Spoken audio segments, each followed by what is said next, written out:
Hello all, ఈరోజు Indian ఎక్స్ప్రెస్లో important explainer article వచ్చిందమ్మా. ఇది మనకి GS2లో ఇంపార్టెంట్ టాపిక్ కాబట్టి దీని గురించి స్పెషల్గా మనం వీడియో చేయడం అనేది జరిగింది. GS2 పాలిటీలో మనకి ఇంపార్టెంట్ టాపిక్ అనమాట. ఓకే, సో ఆర్టికల్ అంతా నీట్గా డీటెయిల్డ్గా చూద్దాం. First of all article name ఏంటో చూడమ్మా. What is Supreme Court's Kihoto Hollohan versus Zachillhu judgement అనమాట. ఓకే, సో ఈ కేస్ గురించి ఇప్పుడు క్లియర్గా చూద్దాం. And why is it relevant in the context of the crisis in మహారాష్ట్రలో జరుగుతున్న క్రైసిస్కి ఇప్పుడు ఈ కిహోతో హొల్లహన్ జడ్జిమెంట్కి లింక్ ఏంటో ఈ రెండు కూడా చూద్దాం. ఓకేనా?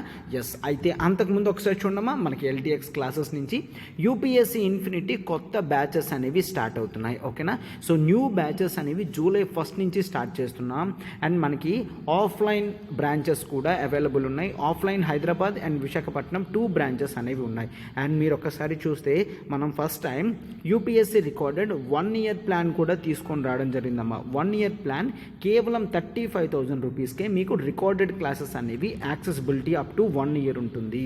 అదే మీకు 1 ఇయర్ వద్దు, 1.5 ఇయర్ మెయిన్స్ ఉన్నంత వరకు హెల్ప్ అవుతుంది అనుకుంటే మీరు 40,000 పే చేస్తే చాలు, రికార్డెడ్ క్లాసెస్ మీకు 18 మంత్స్ ఇవ్వడం జరుగుతుంది. ఓకేనా? అదే మీరు ఆఫ్లైన్ జాయిన్ అయ్యారు అంటే ఫీజు ఎంతమ్మా? కేవలం 70,000 రూపీస్ మాత్రమే. అండ్ అప్ ఫ్రంట్ వచ్చేసి అంటే సింగిల్ పేమెంట్ ఒకేసారి మీరు పే చేస్తే 63,000కే మీకు వస్తుంది. అండ్ మీరు ఒకవేళ ఆన్లైన్ లైవ్ ప్లస్ రికార్డెడ్ తీసుకున్నారంటే మీకు ఈఎంఐలో అయితే 60,000 అండ్ అప్ ఫ్రంట్ ఒకేసారి పే చేస్తే 54,000. సరే, ఈఎంఐ అంటే ఎట్లా పే చేయాలి? మంత్లీ 5,000 రూపీస్ ఈఎంఐ పే చేస్తూ మీరు జాయిన్ అవ్వచ్చు అనమాట. Okay, and UPSC online recorded చూడండమ్మా, ఇక్కడ మనకి ఈఎంఐ 50,000 అండ్ అప్ ఫ్రంట్ వచ్చేసి 45,000 రూపీస్ అనమాట.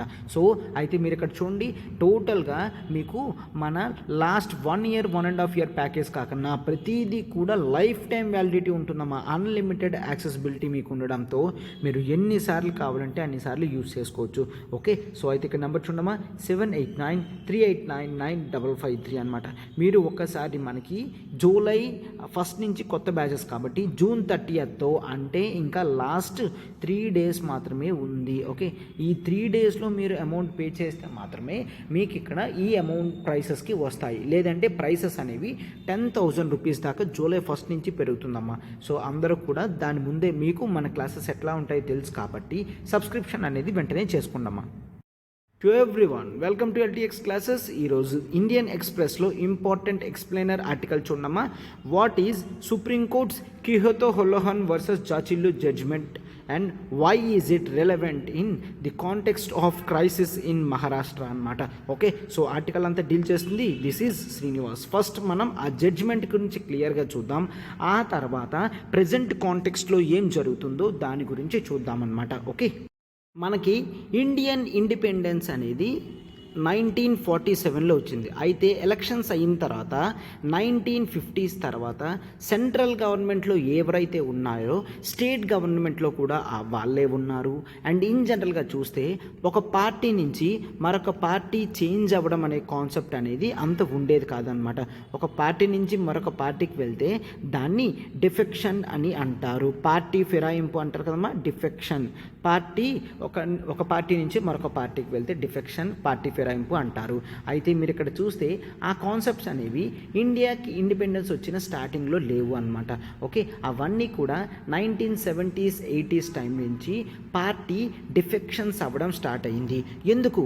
మనకి లీడర్స్ ఎవరైతే ఉన్నారో ఆ లీడర్స్ అంత ఎక్కువ ఇన్ఫ్లుయెన్స్ చేయలేకపోతున్నారనమాట. పవర్ఫుల్ లీడర్స్ అనేవాళ్ళు చాలా తక్కువ వేయడంలో ఏమైంది, పొలిటికల్ పార్టీస్ ఏవైతే ఉన్నాయో ఆ పొలిటికల్ పార్టీస్ స్ప్లిట్ అవ్వడం స్టార్ట్ అయింది. అండ్ పొలిటికల్ పార్టీ యొక్క మెంబర్స్ యొక్క సపోర్ట్ కూడా డిజింటిగ్రేట్ తగ్గడం స్టార్ట్ అయిందనమాట. సో కొత్త లీడర్స్ వస్తున్నారు, కొత్త పార్టీస్ వస్తున్నాయి అండ్ వాళ్ళు గవర్నమెంట్లోకి వస్తున్నారనమాట. అందరూ కూడా ప్రాస్పెక్టివ్గా ఫైట్ చేస్తున్నందుకు చాలామంది గవర్నమెంట్ని ఫామ్ చేసే టైప్లో ఉండడంతో హంగ్ అసెంబ్లీస్ అనేవి స్టార్ట్ అవుతున్నాయి.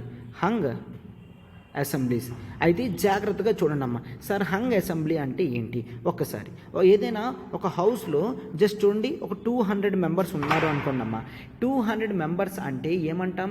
200 ఎంపీస్ ఆర్ 200 ఎమ్మెల్యేస్ అంటాం. అయితే ఇప్పుడు 200 ఎమ్మెల్యేస్ ఉన్నారు అనుకోండి, ఒక స్టేట్లో 200 ఎమ్మెల్యేస్ ఉన్నారు. అయితే ఇక్కడ లెజిస్లేటివ్ అసెంబ్లీలో సపోర్ట్ మెజారిటీ కావాలంటే ఎంత అంటాం? 101 అని అంటాం, అవునా? 101 ఎమ్మెల్యే సపోర్ట్ ఉంటే అప్పుడు మనం అక్కడ గవర్నమెంట్ని అంటే చీఫ్ మినిస్టర్ని ఫామ్ చేయొచ్చు, వెంటనే కౌన్సిల్ ఆఫ్ మినిస్టర్స్ని కూడా ఫామ్ చేయొచ్చు. అదే చూడండి, 200 ఎమ్మెల్యేస్ ఉన్నారు, 4 పార్టీస్ ఉన్నాయి. అయితే ఇప్పుడు కండిషన్ చూడండి, మినిమం 101 ఎమ్మెల్యేస్ రావాలి, రైట్? అయితే ఏ అనే పార్టీకి 70 వచ్చింది, బి అనే పార్టీకి 50 వచ్చింది, సి అనే పార్టీకి 30 వచ్చింది, అండ్ డి అనే పార్టీకి 50 రావడం జరిగింది. అంటే ఇక్కడ ఏ ఒక్క పార్టీ కూడా గవర్నమెంట్ని ఫామ్ చేయవలసిన సపోర్ట్ అనేది రావడం లేదు. అయితే ఇప్పుడు ఖచ్చితంగా మేజర్ రోల్ ఎవరు తీసుకోవాలి? పార్టీ ఏ తీసుకోవాలి.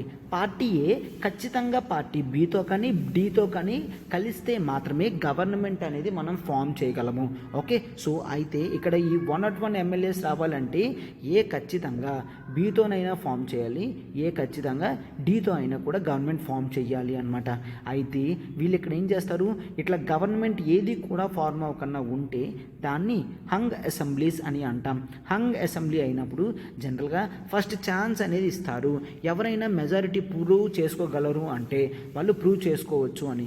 సో ఏ బీతోనైనా కలచ్చు, డీతో అయినా కలచ్చు అని చూస్తాం. సో బీతో కానీ డీతో కానీ కలిస్తే గవర్నమెంట్ ఫార్మ్ అవుతుంది. అయితే ఇటువంటి కలిసే సపోర్ట్ అనేది మెయిన్ కావాలి అని చెప్పి మనం చూస్తామన్నమాట. బట్ కొన్నిసార్లు బి కలవట్లేదు అంటే ఏ వాళ్ళు ఏం చేస్తారు? సి సపోర్ట్ తీసుకుంటారు, అండ్ బి నుంచి కానీ డి నుంచి కానీ కొంతమంది సపోర్ట్ ఉంటే చాలు వాళ్ళు గవర్నమెంట్ ఫామ్ చేయొచ్చు. అప్పుడు ద కాన్సెప్ట్ ఆఫ్ డిఫెక్షన్స్ అనేవి చూస్తాము. వేరే పార్టీ వాళ్ళు కూడా ఇప్పుడు ఏం చెప్తుంది? బిలో కొంతమంది నువ్వు ఒక 10 మందిని తీసుకొని వచ్చావంటే నీకు డిఫెన్స్ మినిస్ట్రీ ఇస్తా, హోమ్ మినిస్ట్రీ ఇస్తా, ఫైనాన్షియల్ మినిస్ట్రీ ఇస్తా, కామర్స్ మినిస్ట్రీ ఇస్తా, అలాగా ఛాన్సెస్ ఇవ్వడం అనేది జరుగుతుంది అనమాట. ఓకే, సో దాన్ని మనం ఈ విధంగా చూస్తూ ఉంటాం. ఓకే, సో ఈ వాటిని హంగ్ అసెంబ్లీస్ అంటాం. ఈ హంగ్ అసెంబ్లీ టైంలో ఇన్ జనరల్గా వాళ్ళు సపోర్ట్ మళ్ళీ తీసుకుంటారు. ఆర్ లేదు అంటే ఇప్పుడు ఒకసారి చూడండి, ఒకవేళ మనకి ఇక్కడ సపోర్ట్ అనేది లేదు అంటే మరొక ఆప్షన్ ఏంటి? మళ్ళీ ఎలక్షన్స్ అనేవి కండక్ట్ చేయాలి, రైట్? సో మళ్ళీ ఎలక్షన్స్ అనేవి కండక్ట్ చేయాలి. అండ్ నెక్స్ట్ టైం కనీసం ఆ సీట్లు కూడా వస్తాయో రాదో ప్రతి ఒక్కరికి డౌట్ ఉంటుంది కదా. అందుకని చాలా వరకు డిఫెక్షన్స్కి వెళ్తారు. డిఫెక్షన్స్ అంటే ఒక పార్టీ నుంచి వేరొక పార్టీకి మారుతారు. సో ఇలా మారడం వలన హంగ్ అసెంబ్లీ ఫార్మ్ అవుతున్నప్పుడు గవర్నమెంట్ ఫామ్ అవుతుంది, కరెక్టే. బట్ ఈ కాన్సెప్ట్ కూడా ఒక్కసారి చూడండి అమ్మా. టోటల్గా 200 మెంబర్స్ ఉన్నారు, బట్ మనకి ఇక్కడ 2 పార్టీస్ ఉన్నాయి, పార్టీ ఏ, పార్టీ బి. పార్టీ ఏకి ఎగ్జాక్ట్లీ 101 కావాలంటే 103 సపోర్ట్ ఉంది, పార్టీ బికి 97 సపోర్ట్ ఉంది. ఇటువంటి టైంలో ఒకవేళ పార్టీ బికి సంబంధించిన వాళ్ళు సెంట్రల్ లెవెల్లో పార్టీ బి ఉంది అనుకోండి, సెంట్రల్ లెవెల్లో పార్టీ బి ఉందంటే వీళ్ళు జనరల్గా ఇన్ఫ్లుయెన్స్ చేస్తారనమాట. ఒకవేళ ఏ పార్టీ నుంచి ఒక 10 మెంబర్స్ వస్తే వాళ్ళందరికీ కూడా మినిస్ట్రీ పోస్టులు ఇస్తాను, సెంట్రల్ లెవెల్లో కూడా వాళ్ళకి ఛాన్స్ ఇస్తాను అని చెప్పితే ఒకవేళ ఒక 7 మెంబర్స్ ఏ నుంచి మైనస్ అయ్యి ప్లస్ బికి వెళ్ళారంటే బి ఇప్పుడు గవర్నమెంట్ ఫామ్ చేయొచ్చు. అంటే ఇక్కడ మీరు ఏం చేస్తున్నారు? మ్యానిపులేషన్ చేస్తున్నారు. కాన్స్టిట్యూషన్ క్లియర్గా ఎవరైతే మెజారిటీ హోల్డ్ చేస్తారో వాళ్ళని గవర్నమెంట్గా ఉండమన్నది, బట్ దాన్ని ఇండైరెక్ట్గా సంపాదించుకోవాలి అని ఎక్కడ చెప్పలేదు. 103 వచ్చారు కాబట్టి జనరల్గా ఏ పార్టీ ఏ మాత్రమే గవర్నమెంట్ ఫామ్ చేయాలి. బట్ ఇక్కడ ఏంటి? 7 ఎమ్మెల్యేస్ని బి పార్టీకి సంబంధించిన వాళ్ళు కొనడం జరిగింది. ఈ కొనడాన్ని మనం ఏమంటాం? హార్స్ ట్రేడింగ్ అని జనరల్గా అంటారనమాట. హార్స్ ట్రేడింగ్ అంటే ఏంటి? జనరల్గా హార్సెస్ని ఏ విధంగా ట్రేడ్ చేస్తారో చూస్తూ ఆ విధంగా చేస్తుంటే, అంటే నీకు డబ్బులు ఇస్తాను, నీకు ఒక 10 crores ఇస్తా, 20 crores ఇస్తా, నీకు మినిస్ట్రీ పోస్ట్ ఇస్తా, నీకు ఇట్లా ఎమ్మెల్యే సీట్ అనేది నెక్స్ట్ టైం ఖచ్చితంగా నీకే ఇస్తా అని అలా చెబుతూ జనరల్గా చేశారు అనుకోండి, దాన్ని హార్స్ ట్రేడింగ్ అంటారు. ఏదో ఒకటి ఎక్స్పెక్ట్ చేస్తూ చేస్తే దాన్ని హార్స్ ట్రేడింగ్ అని అంటాము అనమాట. ఓకే, అమౌంట్ గురించి వెళ్ళిపోతే సో ఇటువంటి వాటిని మనం డిఫెక్షన్ అని అంటాం. బి పార్టీలోకి వెళ్తే ఒక మంచి అవకాశం వస్తుంది కదా అని పార్టీ ఏ నుంచి పార్టీ బికి 7 వెళ్తారు. అయితే వీళ్ళ సపోర్ట్ అప్పుడు ఎంతకు వెళ్తుందమ్మా? వీళ్ళ సపోర్ట్ 104కి వెళ్తుంది. వీళ్ళ సపోర్ట్ ఎంత తగ్గిపోతుంది? 98కి వెళ్ళిపోతుంది అనమాట. ఓకే, 98. ఓకే, నో 98 కాదు, 96. ఓకే, సో 96కి పడిపోతారు.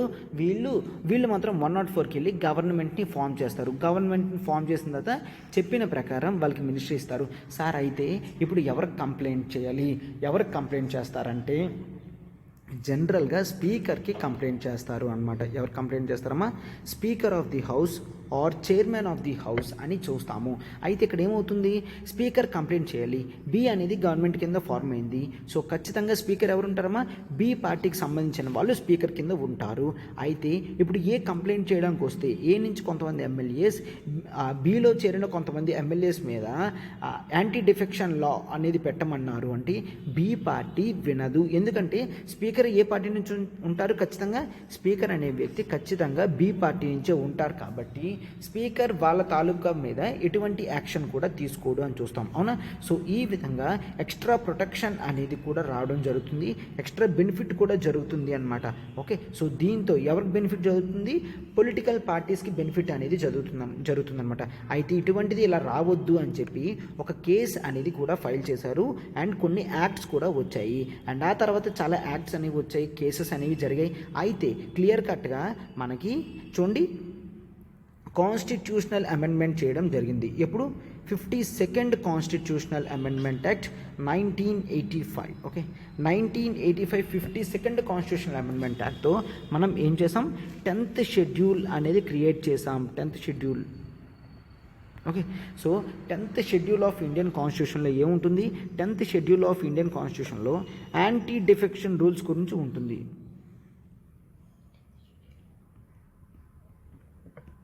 సో ఈ యాంటీ డిఫెక్షన్ లాతో మనం ఏం చూసాం? టోటల్గా డిఫెక్షన్స్ కంట్రోల్ చెయ్యాలి అని అనుకున్నారనమాట.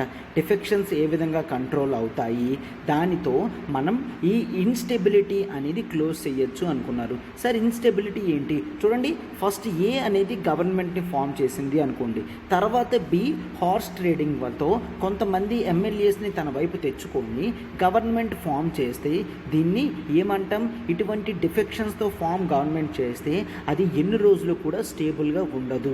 స్టెబిలిటీ ఆఫ్ గవర్నమెంట్కి ప్రాబ్లం అనేది వస్తుంది. సో అటువంటివన్నీ క్లోజ్ చేయాలని 52nd కాన్స్టిట్యూషనల్ అమెండ్మెంట్ యాక్ట్తో మనం 1985లో 10th షెడ్యూల్ అనేది క్రియేట్ చేసి యాంటీ డిఫెక్షన్ అనేది పెట్టడం జరిగింది.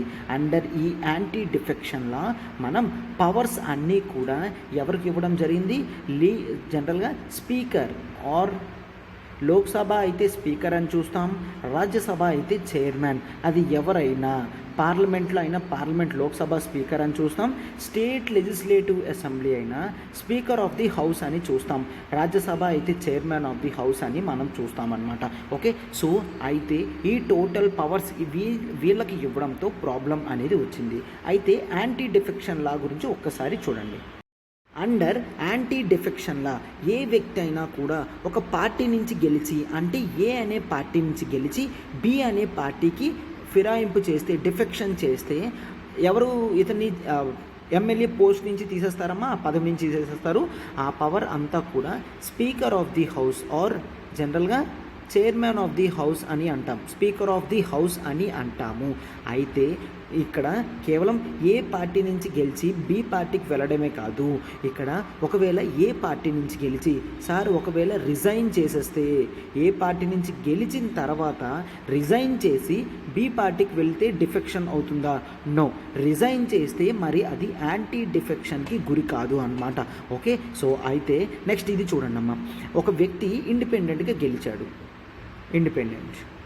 సో ఇండిపెండెంట్గా గెలిచిన వ్యక్తి, ఇండిపెండెంట్ అంటే ఏ పార్టీ సపోర్ట్ లేకుండా ఇండిపెండెంట్గా గెలిస్తే ఇండిపెండెంట్ అభ్యర్థి అని అంటాం.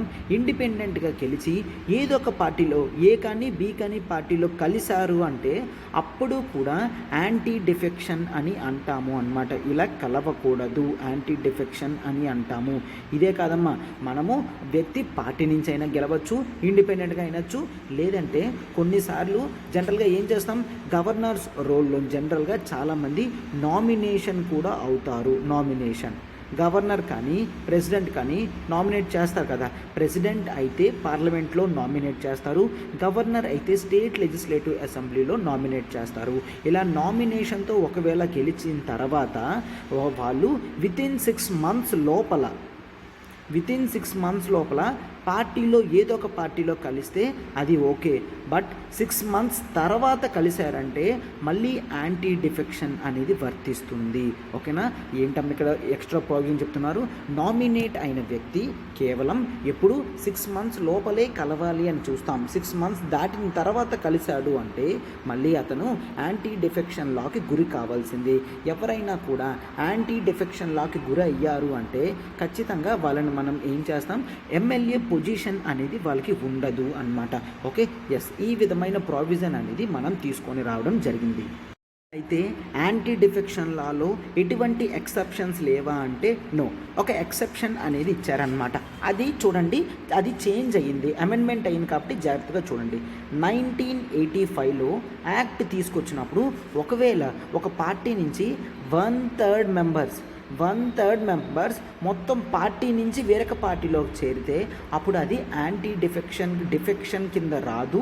యాంటీ డిఫెక్షన్ ప్రావిజన్స్ అనేవి అప్లై అవ్వవు అని మనం చూస్తామన్నమాట.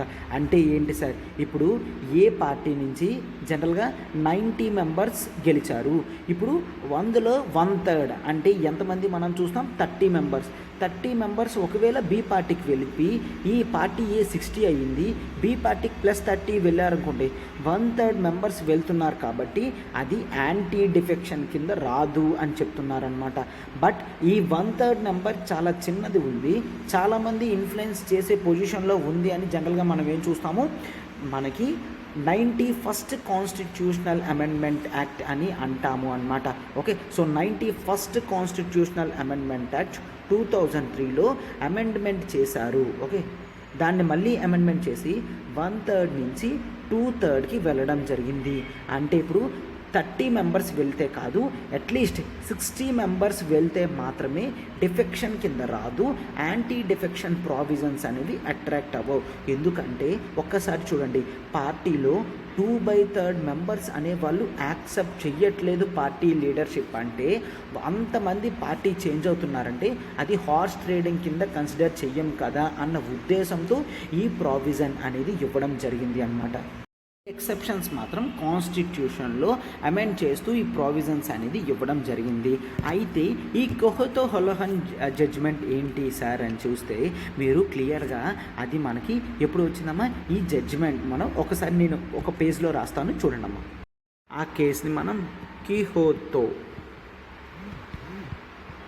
హొలహన్ versus Zachillhu and others case అనేది ఎప్పుడు వచ్చిందమ్మా, 1992లో వచ్చింది. అయితే ఇక్కడ చాలా వరకు కేసు గురించి ఎందుకు సుప్రీంకోర్టుకి వెళ్ళడం జరిగిందంటే, ఎవరైతే పిటిషనర్స్ ఉన్నారో వాళ్ళు ఏం చెప్తున్నారు, మీరు పవర్స్ అన్నీ కూడా స్పీకర్కి ఇవ్వడం జరుగుతుంది. అయితే ఇక్కడ స్పీకర్ ఎటువంటి రోల్ ప్లే చేస్తున్నారమ్మా, అది ఒక ట్రిబ్యునల్లో ఉన్న జడ్జ్ లాగా బిహేవ్ చేస్తున్నాడు. అంటే ఏంటి, స్పీకర్ ఏం చెప్తే అదే ఫైనల్, స్పీకర్ ఏది చెప్పినా కూడా అది ఖచ్చితంగా పాటించి తీరాల్సిందే అని ఇస్తున్నారు. అంటే స్పీకర్ పవర్స్ చాలా ఎక్కువగా ఇస్తున్నారు అని చూస్తున్నాం అనమాట. అయితే ఇంత ఎక్కువ పవర్స్ ఇచ్చినప్పుడు this is violating the basic structure of the constitution అని అంటున్నారు. ఓకే, ఎందుకంటే చాలాసార్లు స్పీకర్ మేము అడిగితే మాట్లాడకుండా టైం ఇవ్వడానికి కూడా టైం ఇవ్వడం లేదు.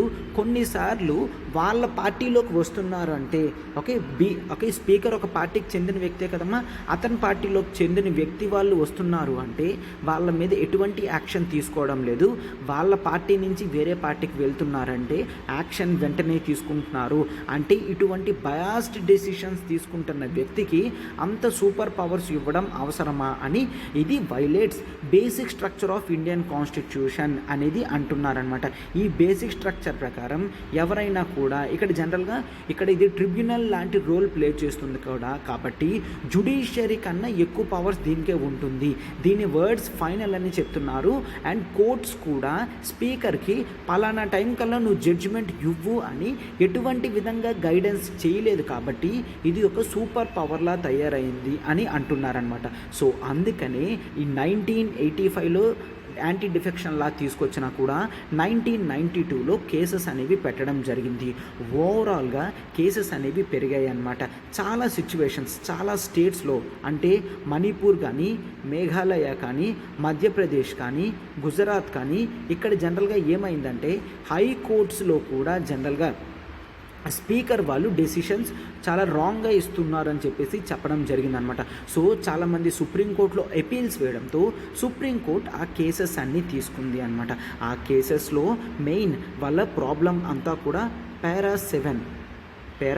7 ఆఫ్ 10th షెడ్యూల్ అని చూస్తాం. పారా 7 ఆఫ్ 10th షెడ్యూల్ అయితే ఈ పారా 7 ఏంటో చూడండమ్మా. ఈ పారా 7 ప్రకారం ఈవెన్ ఏదైతే స్పీకర్ డెసిషన్ చెప్తాడో అది దీస్ ఓవర్వ్యూస్ ఓకే ఇది ఏంటంటే స్పీకర్ ఇచ్చిన డెసిషన్ అనేది ఏ విధంగా ఎటువంటి జ్యూరిస్డిక్షన్ ఆఫ్ కోర్ట్స్లో కూడా రాదు అని చెప్తున్నారనమాట.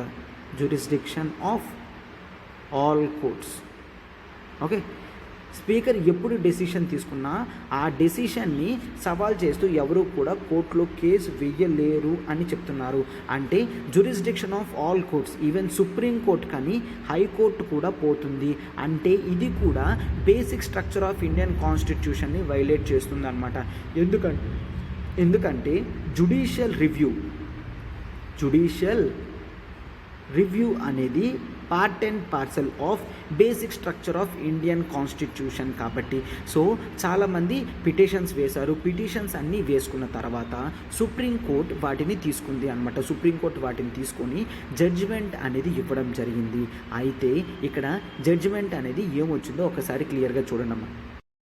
ఇక్కడ ఈ కేసులో చూస్తే మెజారిటీ వాళ్ళు ఏం చెప్పారంటే ఆ జ్యుడిషియల్ రివ్యూ పవర్ తీసి మిగిలిన పవర్స్ ఆఫ్ స్పీకర్ అన్నీ కూడా ఉంచడం జరిగింది. అయితే మైనారిటీ జడ్జిమెంట్ కూడా చాలా ఇంపార్టెంట్ అని ఇప్పుడు కూడా చెప్తామన్నమాట.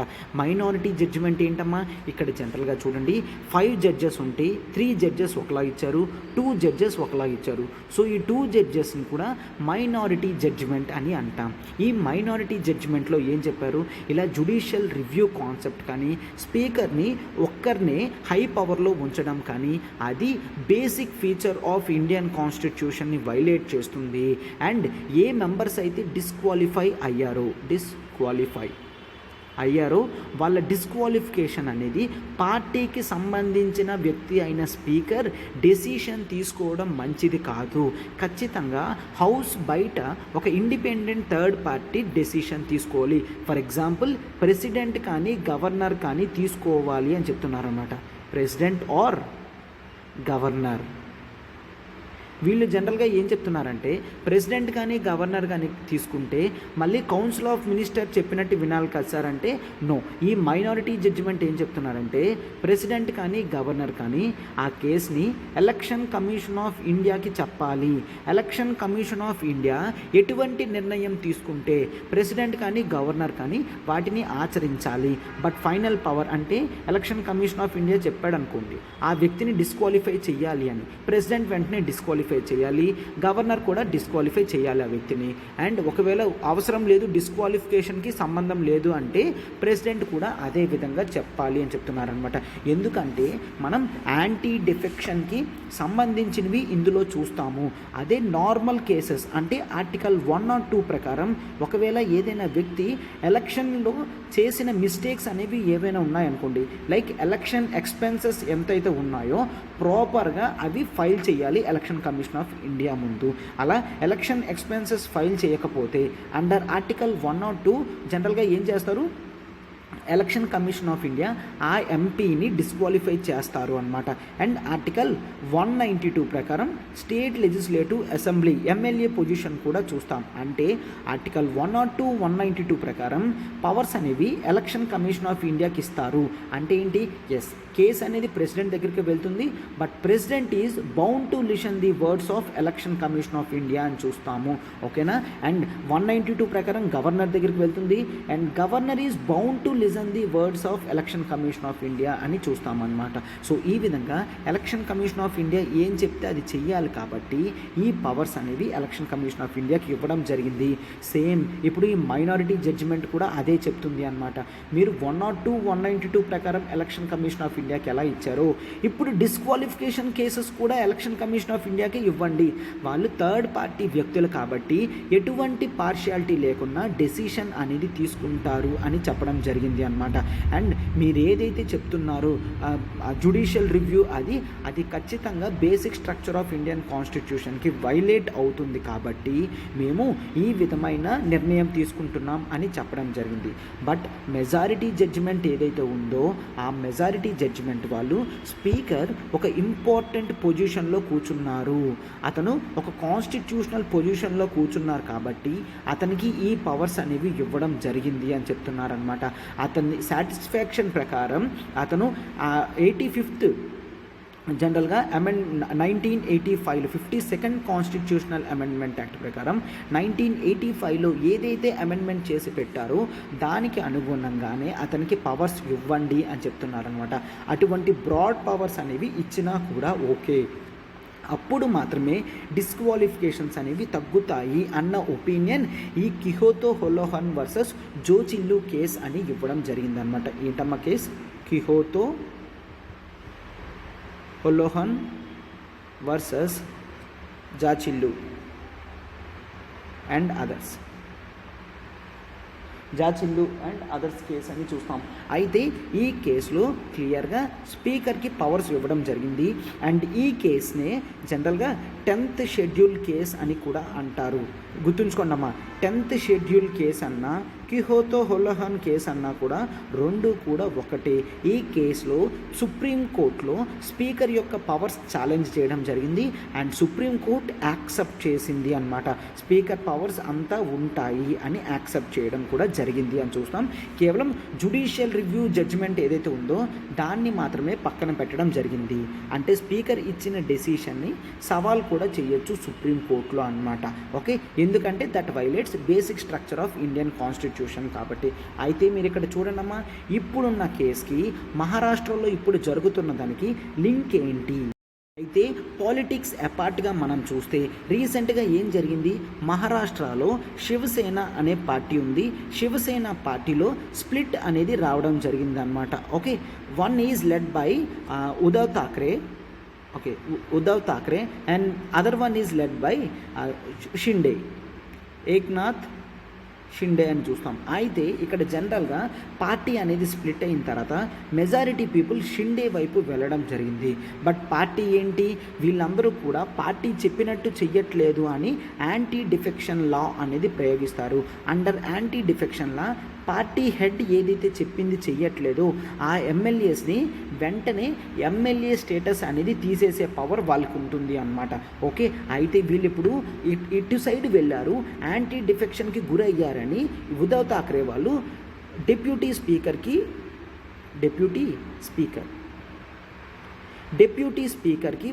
కేసు అనేది పెట్టారు అనమాట. సార్ ఇట్లా మా వాళ్ళు అక్కడికి వెళ్ళారు, వాళ్ళని యాంటీ డిఫెక్షన్ కింద డిస్క్వాలిఫై చేసేయండి ఎమ్మెల్యేస్ కింద అని చెప్పడం జరిగింది. సో దీంతో ఎవరైతే ఏక్నాథ్ షిండే వాళ్ళు ఉన్నారో వాళ్ళు కోర్టులో కేసు వేయడం కూడా జరిగింది అనమాట. ఏంటి, మెజారిటీ పీపుల్ మా దగ్గర ఉన్నారు, డిప్యూటీ స్పీకర్ కనీసం మా వాదనలు కూడా వినకన్నా మమ్మల్ని డిస్క్వాలిఫై ఎలా చేస్తారు అంటే, మనం రీసెంట్గా సుప్రీంకోర్టు ఆర్డర్ కూడా చూస్తాం. సుప్రీంకోర్టు ఏం చెప్పింది, 11th జూలై 11th జూలై వరకు కూడా ఎవరిని డిస్క్వాలిఫై చేయొద్దు. ఆ 11th జూలై కల్లా వాళ్ళు వచ్చి డిప్యూటీ స్పీకర్కి రెస్పాన్స్ ఇస్తారు. ఎందుకు యాంటీ డిఫెక్షన్ లాంటిది చేశారు, ఆర్ అది యాంటీ డిఫెక్షన్లోకి వస్తుందా రాదా అని. ఎందుకమ్మా 2/3 మెంబర్స్ ఒకవేళ నిజంగా ఏక్నాథ్ షిండే వైపు వెళ్తే అప్పుడు వాళ్ళ సపోర్ట్ అంతా కూడా పెరుగుతుంది. కాబట్టి అప్పుడు యాంటీ డిఫెక్షన్ కింద చర్యలు అనేవి తీసుకోలేరు అనమాట. ఓకే, సో అదే కదమ్మా కిహోతో హోలోహన్ జడ్జిమెంట్లో చూసాం. అండ్ 1985లో యాంటీ డిఫెక్షన్ లాలో కూడా అమెండ్మెంట్ చేసి పెట్టిన దాంట్లో కూడా అదే చూస్తున్నాం. అవునా? సో అందుకని ఇప్పుడు 10th షెడ్యూల్ అనేది వైలేట్ అవుతుందా అని కూడా అడుగుతున్నారనమాట. ఇక్కడ మనం ఆల్రెడీ చూసాం, ఒక పార్టీ నుంచి గెలిచిన తర్వాత వేరే వాళ్ళకి సపోర్ట్ చేస్తే అది డిస్క్వాలిఫికేషన్ అని అంటాం. అంటే ఇప్పుడు ఉద్ధవ్ ఠాక్రే సపోర్ట్ చూసి గెలిచిన వాళ్ళందరూ కూడా ఏక్నాథ్ షిండే వైపు వెళ్తున్నారు కదా, అంటే వీళ్ళు యాంటీ డిఫెక్షన్ లాకి గురి అవుతారు అని ఇప్పుడు ఉన్న ఉద్ధవ్ ఠాక్రే వాళ్ళు చెప్తున్నారు. ఓకే, వీళ్ళు ఇది కూడా అడుగుతున్నారు. సో ఆ పవర్స్ కిహోతో హోలోహన్ జడ్జ్మెంట్లు స్పీకర్ గురించి చెప్పారు కదా, అయితే ఇప్పుడు ఇక్కడ ఉన్నది డిప్యూటీ స్పీకర్ కదా అనేసి కేసు కూడా వేయడం జరిగింది. బట్ మనం ఇన్ జనరల్గా చూస్తే పవర్స్ ఆఫ్ స్పీకర్ కానీ డిప్యూటీ స్పీకర్ కానీ జనరల్గా చూస్తే ఆర్టికల్ 93 ప్రకారం స్పీకర్ ఎప్పుడైతే ఉండడో డిప్యూటీ స్పీకరే డెసిషన్స్ అన్నీ తీసుకుంటాడు. మనం చూస్తాం ఏంటి, మహారాష్ట్రలో 2021 ఫిబ్రవరి అంటే లాస్ట్ మోర్ దెన్ 1.5 year దగ్గర అవుతుంది. 1.5 year నుంచి మహారాష్ట్రలో స్పీకర్ అనే వ్యక్తి లేరు, కేవలం డిప్యూటీ స్పీకర్తో మాత్రమే హౌస్ అనేది నడుస్తుంది అనమాట. సరే ఇలా పర్వాలేదా? ఎస్, ఇండియన్ కాన్స్టిట్యూషన్లో స్పీకర్ లేకపోతే డిప్యూటీ స్పీకర్ ఇన్ని నెలలే చెయ్యాలి, ఇన్ని సంవత్సరాలే చెయ్యాలి అని ఎటువంటి కండిషన్ పెట్టలేదు. స్పీకర్ లేనప్పుడు డిప్యూటీ స్పీకర్ ఆ రోల్ని తీసుకుంటాడు అని మాత్రమే చెప్పడం జరిగింది. ఓకే, సో అందుకనే ఇప్పుడు డిప్యూటీ స్పీకర్ డెసిషన్ తీసుకుంటాడు అండ్ ఆ డెసిషన్ ఫైనలైజ్ అవుతుంది. బట్ సుప్రీంకోర్ట్ ఆఫ్ ఇండియా వాళ్ళకి ఇంతవరకు టైం అనేది ఇవ్వడం జరిగింది. చూసారు కదమ్మా, మనం టోటల్గా పాలిటిక్స్ అనేది పక్కన పెడితే ఎగ్జామినేషన్ వరకు ఆ కిహోతో హోలోహన్ జడ్జ్మెంట్ అనేది చాలా ఇంపార్టెంట్. ఈ యాంటీ డిఫెక్షన్ లాస్ కానీ ప్రొవిజన్స్ కానీ చాలా ఇంపార్టెంట్ అనమాట. Okay, yes, thank you. And ఇక్కడ ఒకసారి చూడండి, మన ఆర్టికల్ వెనకాతన చాలా హార్డ్ వర్క్ అనేది ఉంటుందమ్మా, మీరు దాన్ని ఎప్రిషియేట్ చేస్తారని నేను అనుకుంటున్నాను అనమాట. సో అయితే మీరు లైక్ చేయండి, మీ ఫెలో ఆస్పిరెంట్స్కి షేర్ చేయండి అండ్ డూ కామెంట్ ఆల్సో.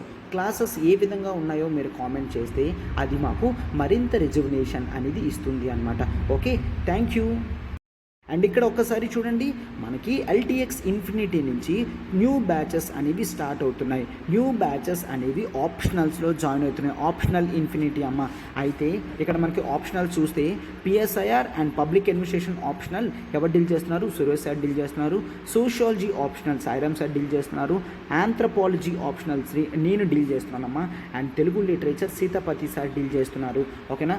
అయితే మనకి ఒక్కసారి ఫైనల్గా లాస్ట్ 10% డెసిషన్ అనేది 10% డిస్కౌంట్ అనేది లాస్ట్ ఛాన్స్గా ఇవ్వడం జరుగుతుంది.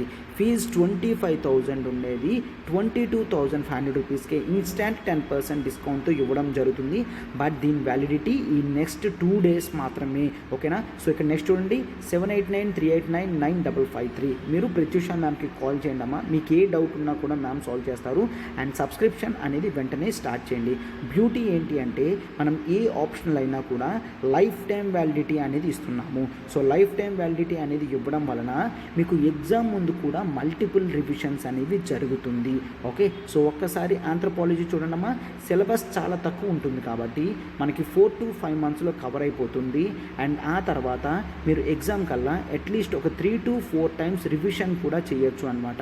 నెక్స్ట్ ఎగ్జామ్ కల్లా 3 to 4 times రివిజన్ కూడా చేయడానికి వీలవుతుంది అని మనం చూస్తాం. ఓకే, సో అందుకని ఈ ఛాన్స్ అనేది ఇవ్వడం జరుగుతుంది.